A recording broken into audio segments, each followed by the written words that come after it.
بسم اللہ الرحمن الرحیم۔ 26ویں جیلی ترمیم کے بعد پاکستان بھر میں پی ٹی آئی کے ورکر جو ہیں ان میں مایوسی کی کیفیت پھیلی ہوئی ہے۔ اس ویڈیو کی ضرورت اس لیے پیش آئی کہ 9 مئی کے بعد بھی مایوسی پھیلی تھی، ڈر اور خوف تھا، تو کوشش یہی تھی اور کی ہم نے کہ ہم پاکستان کے طول و عرض سے خوف کے سائے جو ہیں وہ ختم کر سکیں۔ اور اب 26ویں آئینی ترمیم کے بعد لوگ شاید یہ سمجھ رہے ہیں کہ خان کی رہائی ممکن نہیں ہوگی یا پاکستان تحریک انصاف کے مسائل میں اضافہ ہوگا۔ اللہ کی وحدانیت پہ یقین رکھنے والے کبھی مایوس نہیں ہوتے ہیں، اور ہمارا لیڈر اتنے قید و بند کی تکالیف برداشت کرنے کے بعد بھی قوم کو امید کا پیغام دیتا ہے، حوصلے اور ہمت کا پیغام دیتا ہے، تو ہم کیوں کر حوصلہ ہار پائیں۔ آپ نے یہ بھی دیکھا کہ جو لوگ خان کے نام پہ ووٹ لے کر ایوانوں میں آئے تھے وہ بک گئے، اور شاید اور بھی مستقبل میں بکنے کے لیے تیار ہوں گے۔ خان کا ساتھ 9 مئی کے بعد بھی بہت بڑے بڑے جفادری سیاستدانوں نے چھوڑا، لیکن عوام پاکستان نے خان کا ساتھ دیا، اور 8 فروری کو جو مینڈیٹ دیا وہ ایک انقلاب تھا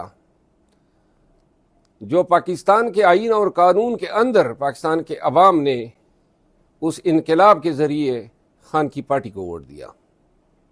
آج اس ویڈیو میسج کے ذریعے میں آپ سب کو یہ بتانا چاہتا ہوں کہ انگریزی کی ایک کہاوت ہے کہ مین پروپوزز گاڈ ڈسپوزز۔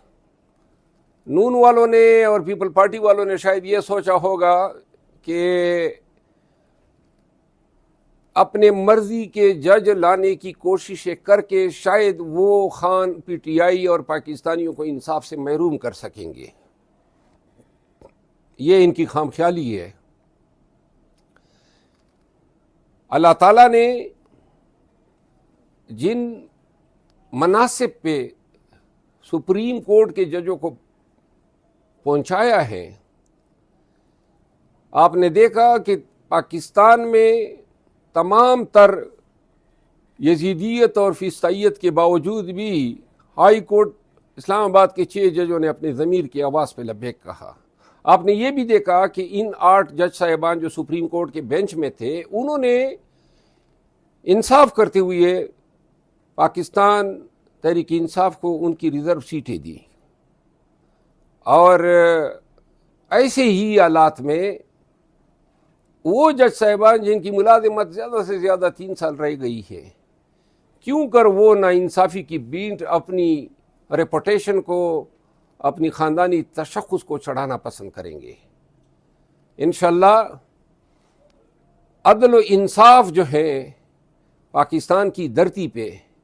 ہوگا، چاہے 26ویں آئینی ترمیم ہو یا 28ویں ہو۔ اور دوسری بات، ہم خان کے لیے احتجاج کرنا چاہتے ہیں۔ 9 مئی کے بعد سے لے کر 11 اپریل تک احتجاج کی ذمہ داری میری تھی، یا خان صاحب تھے، یا میں تھا، یا عوام تھے۔ اور 11 اپریل کے بعد جو کچھ پیش آیا سب آپ کے سامنے ہے۔ میں خان صاحب سے لاسٹ ٹائم ملا تھا، خان صاحب نے اس پہ اتفاق کیا تھا کہ احتجاج کے لیے ہم کمیٹی بنائیں گے، اور ابھی بھی میری کوشش ہے خان کی رہائی کے لیے